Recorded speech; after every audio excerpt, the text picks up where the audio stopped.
Mike Moore Media. On our media line, Debbie Moose, freelance writer, editor, cookbook author. She's in the Raleigh area. Hey, Debbie, how are you? I am great. How are y'all doing? Hey, we're doing okay. Yeah. Oh, we haven't talked in a while. My fault. Sorry, I've missed you. But I miss you too. today we're talking about food trails around our state. Oh, this is great. So let's jump right in. Well, that you can just eat your way right across North Carolina. You know, it's summer, and people might want to go somewhere and might not want to get on a plane. I'm planning a plane trip, and I'm already breaking out in hives about how I'm going to handle that. Oh, no. But, but there's so much to see in this state, and there's a few of them listed at the Visit North Carolina website, but there's many, many, many, many more. There's wine trails.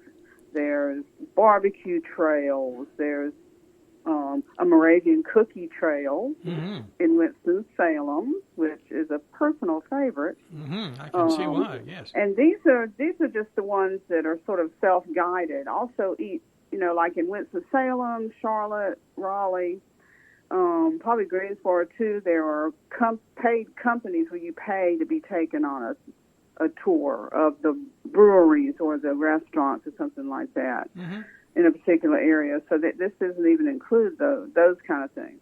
Yeah. But there's a cheese trail up in the mountains. So there's just a lot to eat our way through North Carolina with. But there's even an oyster trail out on the coast. You know, there's so much oyster farming going on. Oh, sure. Now. Yeah. So, if you Google that, NC Oyster Trail, you can see the stops on that. You can see how the oysters are raised and visit some of the restaurants and see how they're serving them. I tell you, this is pretty cool, isn't it? Yes, I want to do that oyster trail. Yeah. But one of the interesting ones I just found out about recently, although it's been around for a little while, is the Surry County Sonker Trail. Sonker Trail, okay. Now, do you know what Sonker is? Well, I've heard of Sonker, but I probably need a little more education. So tell me, please. Well, Sonker is defined as a deep dish kind of cobbler, and the name itself, the type in the name, is only common in Surry County. Nobody seems to really know why, except that one theory is that, a lot of Scots-Irish settled in the North Carolina mountains. Right. And that the word sonker is a variation of a Scottish Gaelic word for a small saddle or a rough saddle. Okay. Because that's kind of what this looks like when it's baked. Another thought people have had is that people were saying sinker because the fruit sinks to the bottom.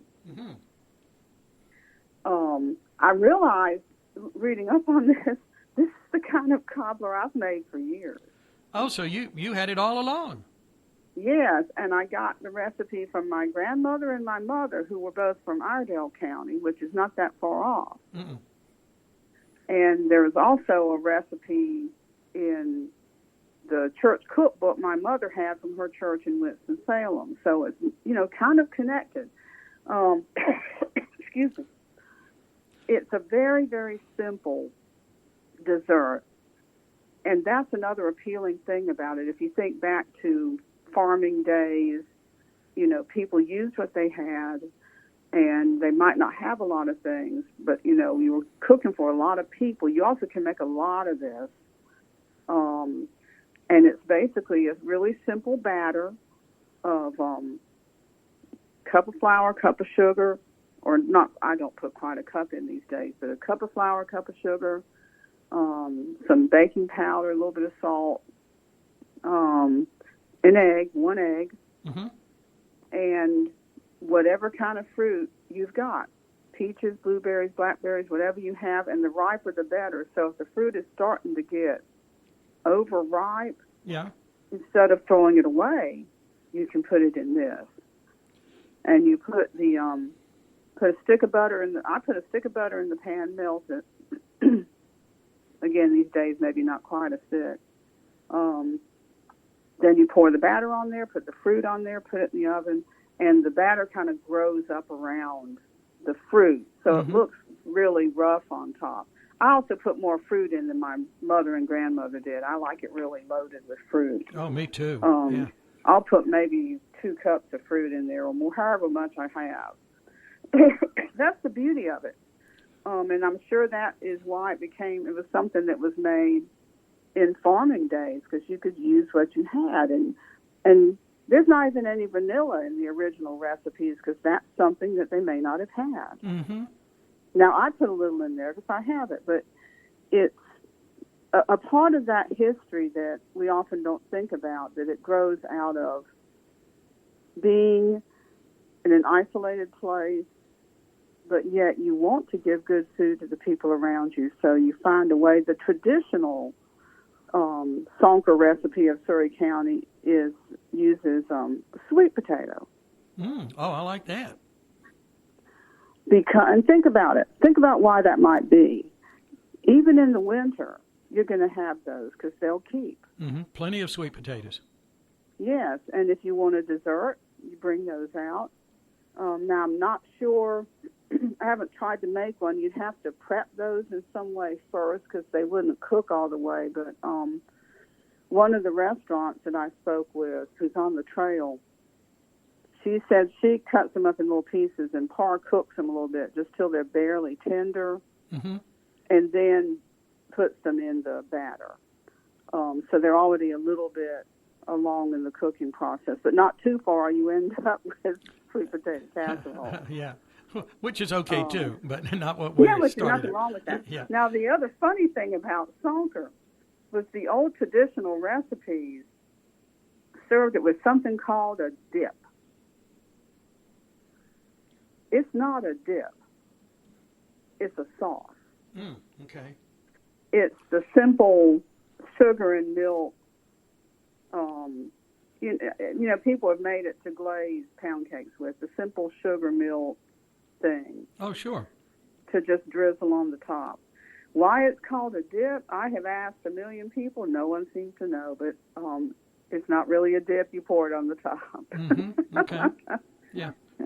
Now, I don't do that. I think it's fine like it is when I make mine. I just leave mine alone. Well, I'm actually on sonkertrail.org. Surrey Sonker Trail comes right up. And I love these pictures right here at the top. You had me at Deep Dish there minutes ago, you know, but I'm thinking, hey, we should go to their annual festival in October. Oh, yes. That's been going on since about 1980. Yeah. They've had that for a long time. Yeah. And the restaurant, I visited some of the restaurants on the trail, and it's interesting how each person, it's such a simple thing. Each person can interpret it in their own way. Okay.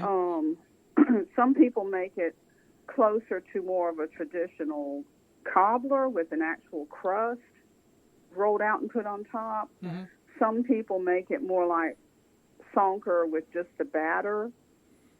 And, of course, people can put all kinds of extra touches in it. You know, chefs can make it their own. I had some pear. I'd never had pear Sonker, and it was fabulous. It was absolutely delicious. The place where I had it put a little bit of cardamom in with it, and it was just delicious and very light. Well, the neat thing about this is that, you know, you can use so many different kinds of fruit. We're enjoying some peaches from an orchard right here in the county now, and we're picking blueberries at a friend's, and, you know, there's so many good things like that now, so you can put about anything you want to in it like that. Anything. Yeah. Absolutely anything. I made a peach one last night. I had 4 peaches that were getting soft, and put those, I didn't even peel them, just put them in there, peel and all. Oh, yeah. I mean, peaches and blueberries together are good. Strawberry rhubarb is good. Oh, yeah. You know, or anything you've got. Blackberry with blueberry would be good. Anything. That's the other beauty of it. You can just put anything in there, and you can make, and it's quick. Takes about, I mean, the simple version I was talking about, it takes maybe 15 minutes to mix it all up and put it in the oven. Mm-hmm. By the time my oven's preheated, I'm ready to put it in, and the butter's melted. Yeah. And then it takes maybe 30 minutes to cook. So I put it in right after dinner, and we snacked on it around 8 o'clock. So Mm-hmm. Yeah, okay, that sounds good. But it's easy. Like I said, you can make a lot of it. If you want to dress it up, you could make you some dip, or you could put a scoop of ice cream on it, or I think the restaurant at Shelton Vineyards up there in Surrey serves it with some like frozen custard on it or whipped cream. I mean, if you want to dress it up. Mm-hmm. I tell you, people love it like it is. I didn't realize it was Sonker. I passed that recipe on for years, and everybody I've passed it on to is just like, oh my gosh, it's the best thing ever, and it's so easy. And you know, I think we've all had this, and you know, without the name Sonker on it. You know, it sounds like it. Yeah. You can put, like last night, I threw a little cinnamon in with these peaches. A couple of the chefs, they put a little wine or a little alcohol in with it to give a little kick. Yeah. You can play around with this a lot. Like I said, I add vanilla, whereas that wasn't traditional. It's just so interesting when you think about the foods really connect us back to our history, and that's another great thing about these trails. It really connects you back to that, and it gives you a chance to drive around in the country. It's pretty country up there. Oh, sure. Yeah, it is. Yeah. Oh, this is great. Well, I will mention here as we finish up a couple of websites and places to go to get more information. But more good things right here in North Carolina, and enjoying the good food and the trails and all of that. I'm gonna check on this festival in October. I think I might want to go to that. Well, I think we should meet up there and eat us some Sonker. I think we should. And we're not required to go to Surrey County. You know, you can make this right there, and I can too. So, but it would be kind of neat to go around to all of these different places. And it's not that far from you, and neither are there's the Yadkin Valley Wine Trail that wouldn't be that far from you either, and that has it's just west of Winston. So yeah, you know, go up there and taste some wine. I am looking forward to trying out this oyster trail out on the coast because I'm very much a fan of oysters. And I want to see how some of these farms grow those oysters. See, it's an opportunity to do all that. Mm-hmm. And, you know, as I said, there are paid trails you can take in towns. Like, you know, Durham has one. And those are worthwhile. I've done them. But you don't have to. You can take one of these self-guided ones. And just have a chance to drive around and see the state. Years ago, my husband and I visited Normandy, France, and we got information on some sort of cheese trail in Normandy. And we got a map and just drove around, stopping at places and eating cheese. We got lost a couple times, but people were nice and helped us, and just had a good time. I mean, we saw the countryside. We did eat some good cheese. We saw some interesting people, you know, and it was a chance to do a little of that without being in with going to all the tourist places. Mm-hmm. Well, and I always try to hit a farmer's market wherever I go. Oh, of course. Yeah. Well, before our time completely gets away here, I wanted to mention these places here. Thank you, Debbie. Well, you are welcome, and go and make Sonker. Yeah, and enjoy it. Yes, indeed. Oh boy, I'm glad you shared this with us. And happy eating and on the trails. And we'll talk again next month. Good to talk to you. Talk to you soon. Same here. Thanks, Debbie. Bye. Bye-bye. That's our friend Debbie Moose in Raleigh. You can get more information about what she's doing right there on Facebook at Debbie Moose, sonkertrail.org, and visit nc.com. More good information about those food trails all around our state. Get out and enjoy it.